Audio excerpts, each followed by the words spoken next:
આમ તો સાયન્સના ટીચર હોય એટલે બોલવાનું ઓછું થાય,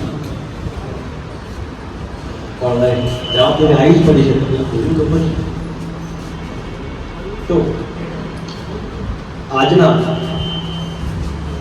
સમારંભમાં માનનીય પંચસ્ત મહાનુભાવો, જેમાં વિવિધ રાજકીય પક્ષોના આગેવાનો, નંદાજી સાહેબ, બધાનું નામ નહીં ભૂલી શકું, અન્ય સમાજમાંથી પધારેલા મહેમાનશ્રીઓ, આગેવાનશ્રીઓ અને ધન્યવાદને પાત્ર એવા સેલ્ફી સ્ટારના આયોજકો અને આજના સમારંભમાં આપ સૌ હીરો કે આપે આપની પરીક્ષામાં ઉત્કૃષ્ટ પરિણામ મેળવી અને આપના માતા પિતાનું અને સૌભાગ્યનું ગૌરવ વધાર્યું છે. આજનો દિવસ એ ઉજવણીનો દિવસ છે. મારી વાતમાં જરા સમજજો. ઉજવણી એટલે સૈદ્ધાંતિક ઉજવણી કહું છું. પહેલાં જ આપણને કહેવામાં આવ્યું હતું કે આજે એક દુઃખદ અવસાન થઈ ગયું છે એટલે આપણે શોક પાડ્યો છે, પણ એ બાબતની ઉજવણી નથી કહેવામાં. પણ આ ઉજવણી શાની ઉજવણી છે કે આપણી કઈ મહેનત, આપણું ધ્યેય, આપણું લગન અને સપનાઓ સાકાર કરવાના. આજે આપણે સૌ એકઠા થયા છીએ આ તેજસ્વી તારલાઓને બિરદાવવા, જેમણે ઉત્કૃષ્ટ પરિણામ મેળવીને સમાજનું ગૌરવ વધાર્યું છે. આ તબક્કે હું આયોજકોને વિશેષ બિરદાવવા માંગુ છું. કોઈ પણ સારું કામ કરવા માટે દાન કરતા દાનત મોટી હોવી જોઈએ. આજના આ સમારંભના સફળતા પાછળ આ સેલ્ફી સ્ટારના એટલે કે સેલ્ફી સ્ટાર અને એના આયોજકો, એમાં કલ્લુજી અને એમ કહું તો ખોટું નહીં કે પ્રમુખથી માંડીને સ્વયંસેવકો સુધી ભારે જહેમત કરી આ ખરેખર એક સરાહનીય કામ છે. બહુ સરસ કામગીરી કરી છે.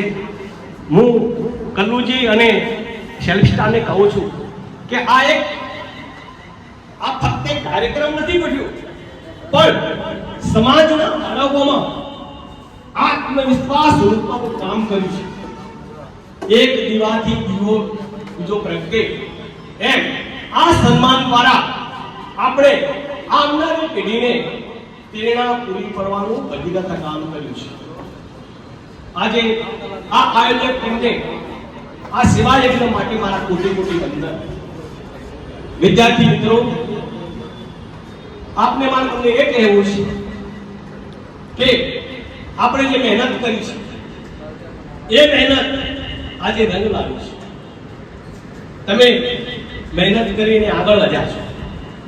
મારે તમને બીજી એક વાત કહેવી છે કે મહેનત કરી અને આગળ વધજો.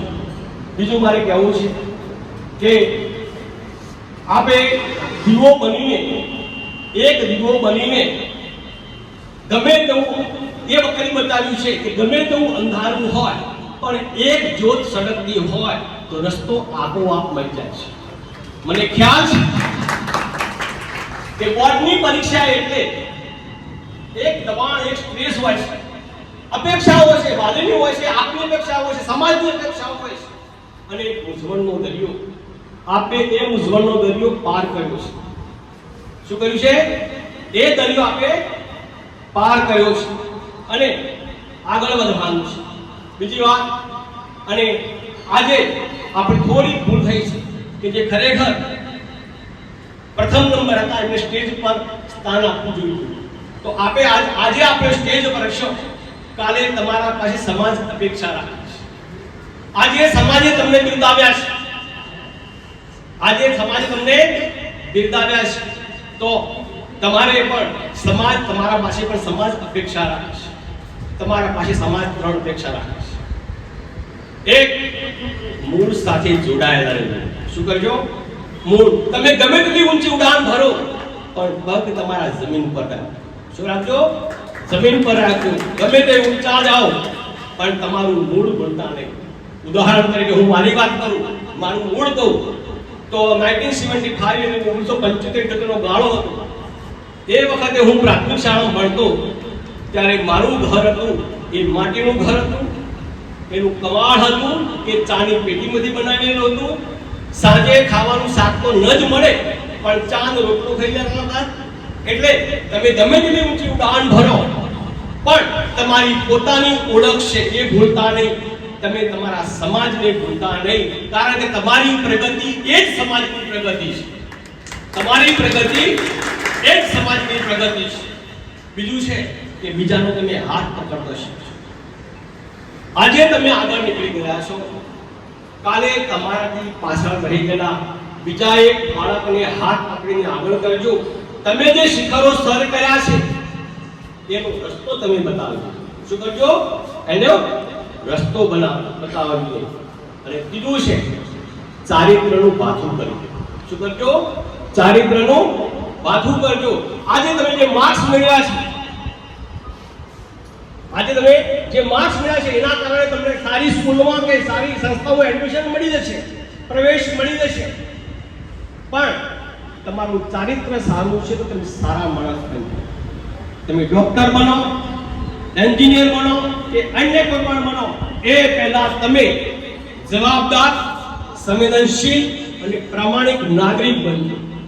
કારણ કે સમાજને ડિગ્રીની જરૂર નથી, ચારિત્રવાન અને દિલદાર માણસોની જરૂર છે. કેવી છે? ચારિત્રવાન અને દિલદાર માણસોની જરૂર છે.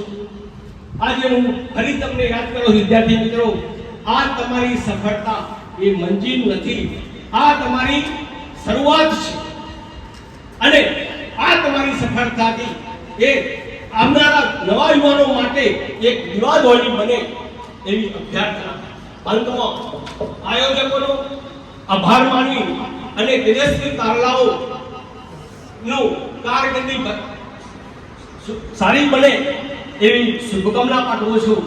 અને અંતમાં આવો આપણે સાથે ભેગા મળી અને શિક્ષણની જ્યોતને વધુ પ્રકાશિત બનાવીએ. આ જ શબ્દો કહી હું મારી વાણીને વિરામ આપું છું. અસ્તુ. જય ભારત, જય સમાજ.